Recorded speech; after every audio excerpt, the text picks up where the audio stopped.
સ્થાનિક સ્વરાજની ચૂંટણી પહેલા ચોરવાડમાં ભાજપને ઝટકો, 100 થી વધુ કાર્યકરો કોંગ્રેસમાં જોડાયા.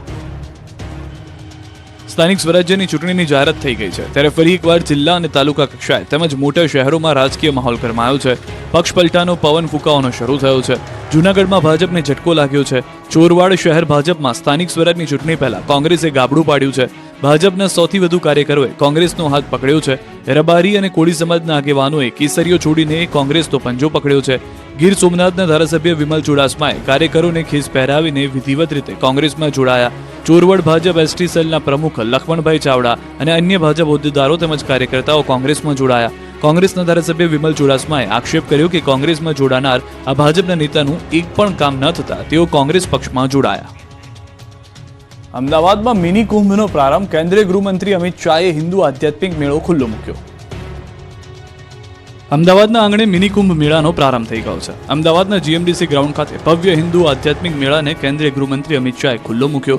સીએમ ભૂપેન્દ્ર પટેલ અને સાધુ સંતો પણ ઉપસ્થિત રહ્યા. કેન્દ્રીય ગૃહમંત્રી અમિત શાહ અને આરએસએસના સર કાર્યવાહ સુરેશ ભૈયાજીએ સામસામે શાલ ઉઠાડી સ્વાગત કર્યું. 26 જાન્યુઆરી સુધી હિન્દુ આધ્યાત્મિક અને સેવા મેળો ચાલુ રહેશે.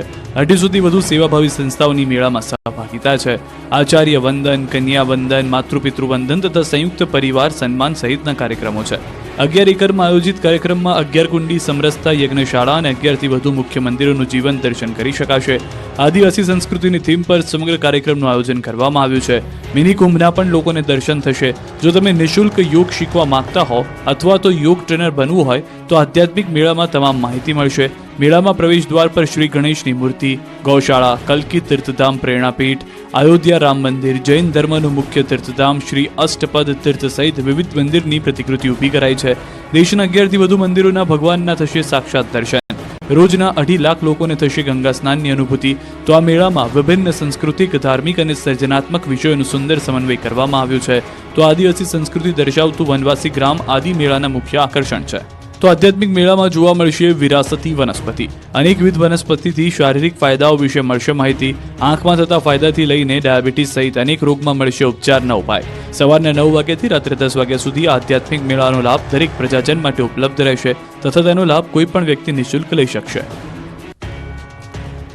ઠગબાજ BZ કંપનીના એજન્ટ બની લોકોને લૂંટતા શિક્ષકની ધરપકડ. BZ પોન્સી સ્કીમ કૌભાંડ મામલે CID ક્રાઇમનો તપાસનો સિલસિલો યથાવત છે. ગુજરાતના ચર્ચિત BZ કૌભાંડમાં તપાસનો રેલો હવે મુખ્ય એજન્ટો સુધી પહોંચ્યો છે. CID ક્રાઇમે અરવલ્લી જિલ્લામાંથી એક સરકારી શિક્ષકને પણ કૌભાંડમાં સંડોવણીની આશંકાએ ઉઠાવી લીધો છે. અરવલ્લી જિલ્લાના મેઘરજ તાલુકાના ભીમાપુર પ્રાથમિક શાળા નંબર 2 ના શિક્ષક વિનોદ પટેલની CID ક્રાઇમ ટીમે ધરપકડ કરી. શિક્ષક VD પટેલને પૂછપરછ અર્થે પોલીસ માટે ગાંધીનગર લાવવામાં આવી હતી અને તેની સાથે શિક્ષક VD પટેલને BZ એજન્ટ તરીકેની ભૂમિકા હોવાની આશંકાને તપાસ કરવામાં આવી રહી છે. શિક્ષક VD પટેલ BZ ગ્રુપના એજન્ટ તરીકે કામ કરતો. BZ ગ્રુપમાંથી તગડું વળતર કમાઈને એજન્ટ શિક્ષક VD પટેલ લાખોની મિલકત વસાવી હતી. મર્સિડીઝ ગાડી પણ ખરીદી હોવાના વિડીયો વાયરલ થયા. મોડાસાના વિનોદ પટેલે 1300 લોકો જોડેથી 17 કરોડનું રોકાણ કરાવ્યું હતું. 1 કરોડથી વધુનું રકમનું કમિશન મેળવ્યું હતું. જૂના એજન્ટોમાંથી આ મહત્વનો એજન્ટ છે.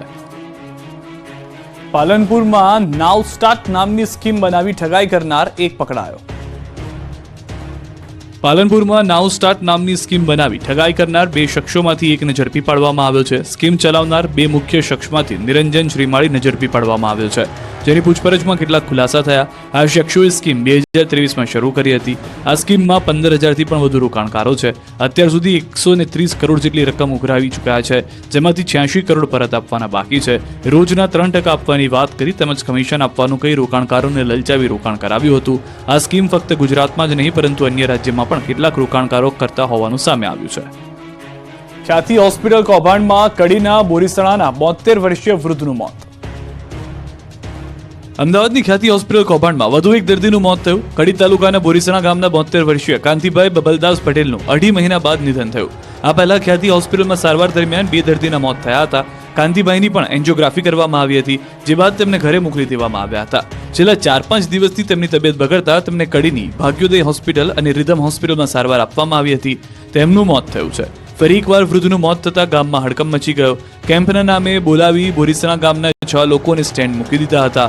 પરિવારજનોનો આક્ષેપ છે કે અમારા દાદાને કોઈ જ તકલીફ ન હતી, તે ચાલીને રોજ ખેતરે જતા, જ્યારે ખ્યાતિ હોસ્પિટલને લઈને આવ્યા બાદ સતત બીમાર રહેતા હતા અને શ્વાસની તકલીફ પણ વધી ગઈ હતી.